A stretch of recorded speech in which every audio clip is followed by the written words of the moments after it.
Sorry sir, വാദിക്കാണോ notice അയക്കേണ്ടത്? അയ്യോ, സാറ് പറഞ്ഞപ്പോ ഞാൻ വിചാരിച്ചു പ്രതിക്കാണ് അയക്കേണ്ടതെന്ന്. അല്ല, പ്രതിക്ക് അയച്ചോണ്ട് കുഴപ്പമൊന്നുമില്ലല്ലോ. എക്സ്ട്രാ ഒരെണ്ണം ഇങ്ങനെ. അങ്ങനെയൊന്നുമില്ല സാർ, കോമൺ സെൻസ് ഇല്ലാത്തോണ്ടൊന്നും അല്ല. കാലത്ത്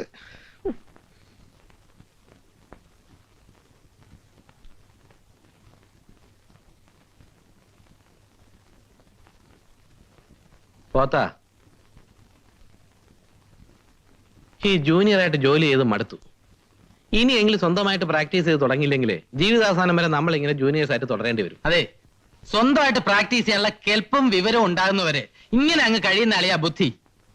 അടിച്ചോണ്ടിരിക്കുന്ന ഒരു സീനിയർ അഡ്വക്കേറ്റ് ആവുന്നതിനേക്കാളും നല്ലത് വളരെ ബിസി ആയിട്ടുള്ള ഒരു അഡ്വക്കേറ്റിന്റെ ജൂനിയർ ആയി കഴിയുന്നതാണ്. കാലത്തെ ഒരുമാതിരി ആക്കരുത്, അല്ലെങ്കിൽ നിന്റെ മനസ്സ് മുഴുവൻ വിഷമാ.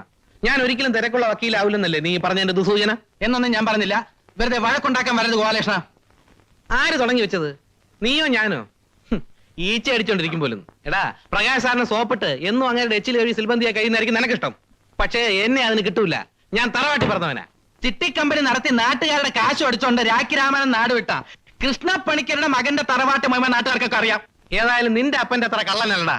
കഷണ്ടി മാറ്റാനുള്ള മരുന്നാണെന്നും പറഞ്ഞ് ആവണക്കണ്ണ കുപ്പിയിലാക്കി നാട്ടുകാർക്ക് വിറ്റ് കാശുണ്ടാക്കാനടാ നിന്റെ തന്ത ഉണ്ടപ്പാപ്പി. എന്തിനാണ് വെറുതെ വീട്ടിലിരിക്കുന്നവരെ പറയുന്നത്? നീ എന്നെ കൊണ്ട് പറയിപ്പിച്ചല്ലേ? എടാ, മനുഷ്യനായ സ്വന്തം കഴിവിൽ വിശ്വാസം വേണം. അതങ്ങനെ 5 ചാൻസിൽ LLB പാസ്സാവാൻ എവിടുന്ന് ആത്മവിശ്വാസം ഉണ്ടാവുക? എത്ര ചാൻസ് പാസ്സായെങ്കിലും ഞാൻ കേരള യൂണിവേഴ്സിറ്റി LLB ഡിഗ്രി എടുത്ത്, അല്ല നിന്നെ പോലെ കേരളത്തിന് പുറത്തുപോയി പ്രൊഫസർക്ക് അണ്ടിപ്പരിപ്പ് കൊടുത്ത് ഉണ്ടാക്കിയ ഡിഗ്രി അല്ലേ? നീ കുറെ നേരമായിട്ട് വളയുന്നുണ്ട്. രാവിലെ മുതൽ നീ എന്റെ മേക്കിട്ട്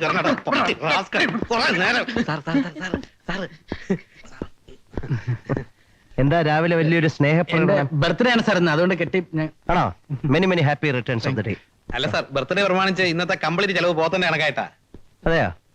വൈകുന്നേരം നമുക്ക് ഗംഭീരമാക്കി കളയാം.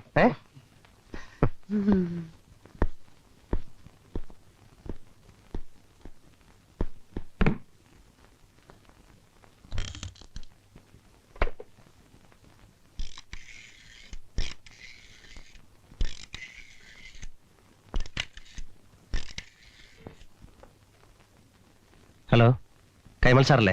ഞാനാ. RTO ഓഫീസിൽ മിസ്റ്റർ ജേക്കബ് ഉണ്ട്. പുള്ളിയെ പോയി ഒന്ന് കാണണം. കാര്യങ്ങളൊക്കെ ഞാൻ പറഞ്ഞ് ഏർപ്പാടാക്കിയിട്ടുണ്ട്. പിന്നെ ആ ബാൻ ഡ്രഗ്സിന്റെ സ്റ്റോക്ക് അങ്ങ് നശിപ്പിച്ചളഞ്ഞേക്കണം. നോ നോ നോ, ഇനി അത് വിൽക്കാൻ പാടില്ല. അല്ല, ഞാൻ കേസ് ബാധിക്കുന്ന കാര്യമൊക്കെ വേറെ, പക്ഷെ ഇത് ജനങ്ങളുടെ ആരോഗ്യത്തെ ബാധിക്കുന്ന പ്രശ്നമാണ്. അത് എനിക്ക് സപ്പോർട്ട് ചെയ്യാൻ അല്പം ബുദ്ധിമുട്ടുണ്ട്. കാശ് നമുക്ക് പല മാർഗത്തിൽ കൂടെ ഉണ്ടായിക്കൂടെ കൈമൾ സാറേ? Okay okay. സാറ് പോയി ജേക്കബിനെ കാണണേ. ഓക്കെ.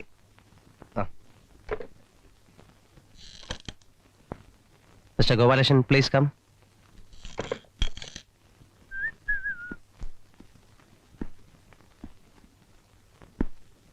അല്ല, സാറോട് ഒന്ന് പറയണം.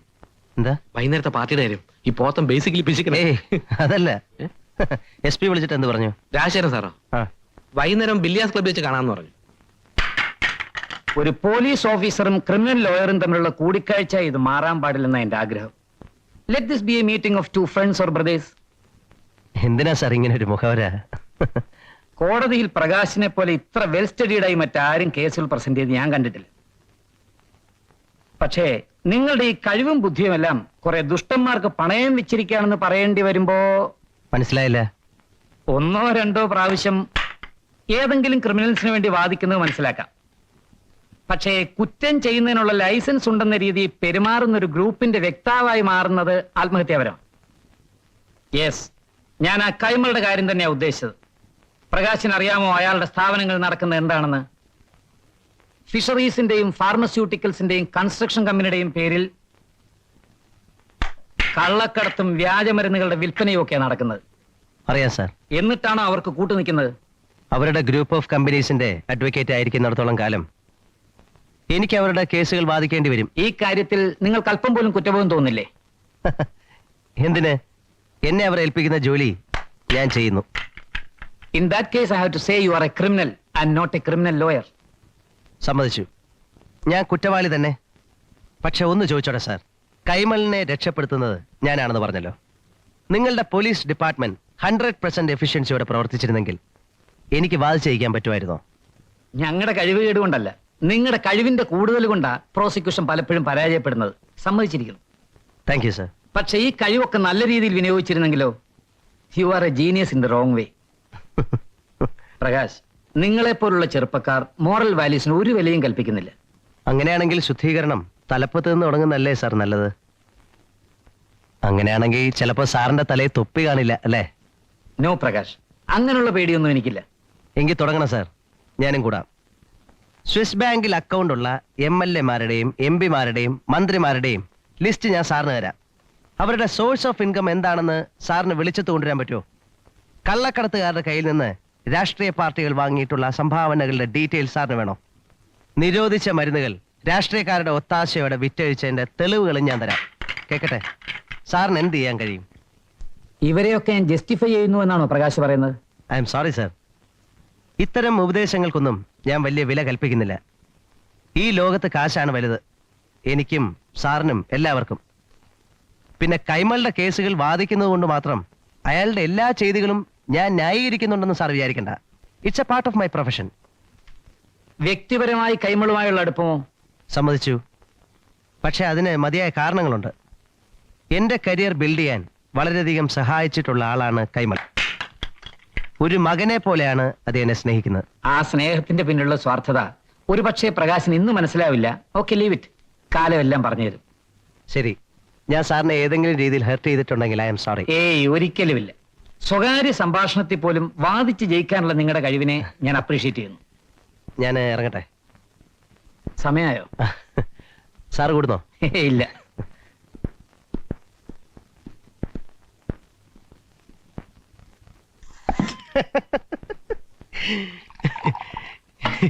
ഇവനുണ്ടല്ലോ, ഇവ സ്ഥിരമായിട്ട് കള്ളസാക്ഷി പറയുന്ന ഒരുത്തനായിരുന്നു. ഞാൻ ഇങ്ങനെ ഒരു ചോദ്യം ചോദിക്കുമെന്ന് പുള്ളി പ്രതീക്ഷിച്ചില്ല. എന്റെ ഈ ചോദ്യം കേട്ടതും അവൻ നെർവസായി. സത്യം പറഞ്ഞ അവൻ മുണ്ടിനകത്തുള്ള മൂത്രം ഒഴിച്ചു. ഇത് പറഞ്ഞപ്പോഴാ എനിക്കൊന്ന് മൂത്രം ഒഴിക്കണം. എന്താടേ, ബോറടിച്ചോ? ടിവിയിൽ നല്ലൊരു പ്രോഗ്രാം. എന്റെ പൊന്നാശാനെ, അത് ഓൺ ചെയ്യല്ലേ. മനുഷ്യനെ ഇത്രയും ബോറടിപ്പിക്കുന്ന ഒരു സാധനം. ഇഡിയറ്റ് ബോക്സ് എന്ന് അതിന് പേരിട്ടവനെ സമ്മതിക്കണം. അല്ല സാർ, ഇന്ന് കുമാരി രാധികയുടെ നല്ലൊരു ലളിതഗാനമുണ്ട്. ഓ, അത് ശരി, പാട്ടും കൂടാണോ? ഒരൊറ്റ ഒരെണ്ണത്തിന് പാടാനും അറിയില്ല, ഒറ്റ ഒരെണ്ണത്തിന്റെ സ്വരസാനവും ശരിയല്ല. അല്ല, നല്ല ശാരീരമുള്ള ഒരു നല്ല ശരീരം ഉള്ളത്, അല്ലാതെ ശരീരമല്ല, നല്ല ശരീരം.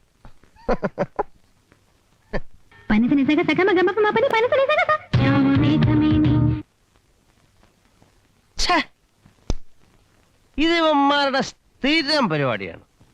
അല്ല, സാറിന് ഇഷ്ടമല്ലെന്ന് പറഞ്ഞിട്ട് ഇപ്പോഴും ഇഷ്ടമല്ല. ഇതാര് പാടിയത്? രാധിക. ആര്? രാധിക പോരാ, അവളുടെ ശ്യാമമേഹം പോരാ. ഞാൻ കേട്ടാ ഇവിടെ. Okay, good night. Good night. ഞാൻ ഡ്രോപ്പ് ചെയ്യണം? വേണ്ട. ആണല്ലോ. Okay, good night. Good night. ഓ, ശ്യാമമേഘമേ നീ പ്രേമദൂതുമായി വരുമോ?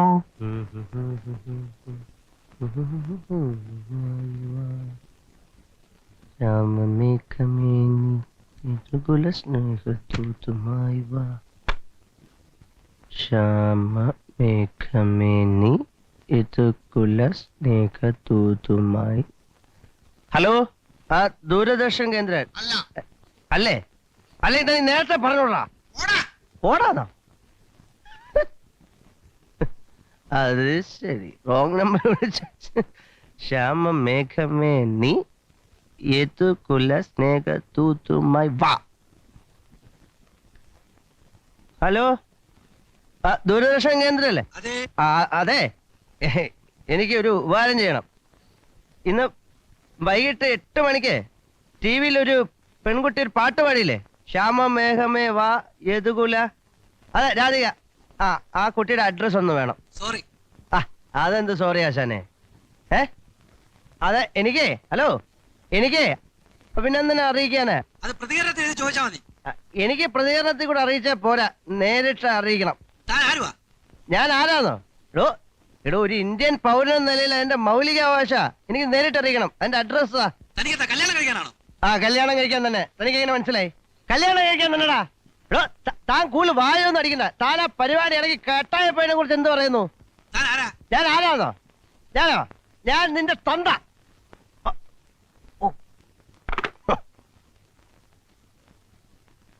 ഉം. അത് വളരെ മോശമായിപ്പോയി.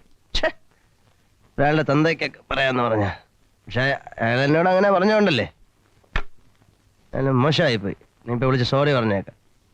അയാളുടെ തന്തയ്ക്കൊക്കെ പറയാന്ന് പറഞ്ഞ. ഹലോ, ദുരക്ഷ എങ്ങനെയല്ലേ? അതെ. ഇപ്പോഴേ ഒരാള് വിളിച്ച് തന്റെ തന്തയ്ക്ക് പറഞ്ഞില്ലേ, അത് ആരാണെന്ന് തനിക്ക് അറിയോ? താൻ ആരുവാ? ഞാനോ? ഞാൻ തന്നെയാ തന്തയ്ക്ക് വിളിച്ച ആള്. ഞാനോ?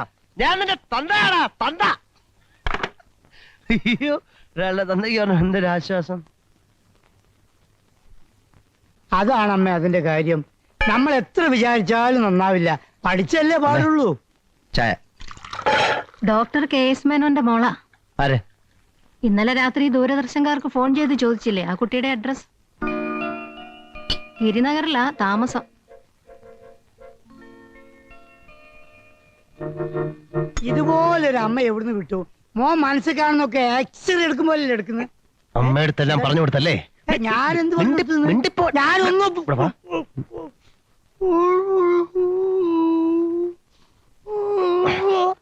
അമ്മയടുത്ത് പറഞ്ഞു കൊടുത്തല്ലേ? ഈശോനാണ് അയ്യപ്പനോട് സത്യം ഞാനൊന്നും പിന്നെ പറഞ്ഞു. അവിടെ സംസാരിച്ചോണ്ടിരുന്നോ? അയ്യോ, അത് ഞങ്ങൾ വേറെ നാട്ടുകാരിയൊക്കെ പറഞ്ഞതാ. ഇതാണ് പറഞ്ഞ് രാത്രിയായാലും ഇത്ര ബോധമൊക്കെ വേണമെന്ന്. അയ്യേ, ആ ഫോൺ എടുത്ത ആളിന്റെ തന്തയ്ക്ക് വിളിച്ചതൊക്കെ അമ്മ കേട്ടിരിക്കുമല്ലേ? പിന്നെ ഓ, ആകെ നാണക്കേടായി. ഛെ. ഏതായാലും ആ ദൂരദർശൻകാർ കാരണം ഇങ്ങനെ ചില നല്ല കാര്യങ്ങൾ നടക്കട്ടെ. അല്ല, ഇനി എപ്പോഴാ കല്യാണം? ആരുടെ? എന്റെ മോനെ കാള വാല് വെക്കുന്ന കണ്ടാൽ അറിയില്ലേ? രാഘവേട്ടാ, കല്യാണം വരെ എത്തുന്നതിന് മുമ്പ് എനിക്ക് ഒരുപാട് ദൂരം സഞ്ചരിക്കാനുണ്ട്. കാറിലോ? ഛെ. ഏ കല്യാണത്തിന് എനിക്ക് ചില നിർബന്ധങ്ങളുണ്ട്. ആ, ഏ? ആ. അതൊരു പ്രേമ വിവാഹമായിരിക്കണം. ഒരു കുട്ടിയെ കാണുക, അതുമായി ഇഷ്ടത്തിലാകുക, ആ, അമ്മയില്ല. പരസ്പരം അറിയുക, ആ, പിന്നെ നുറുങ്ങ് പരിഭവങ്ങൾ, ആ. പിണക്കങ്ങൾ, ഇണക്കങ്ങൾ, ഇതിന്റെയൊക്കെ ഒരു ത്രിൽ അറിഞ്ഞതിന് ശേഷം മാത്രമേ ഞാൻ വിവാഹം കഴിക്കൂ. മതിയെന്നേ. പക്ഷെ അതിനു മുമ്പ് ആദ്യം ആ കുട്ടിക്ക് എന്നെ ഇഷ്ടമാണോന്ന് അറിയണമല്ലോ. അതിനൊക്കെ വഴിയുണ്ടെന്നേ. എങ്ങനെ? അതിനൊക്കെ വഴിയുണ്ടെന്ന്. ഞാനില്ല ഇവിടെ. ഒരൊറ്റ അടി വെച്ചു.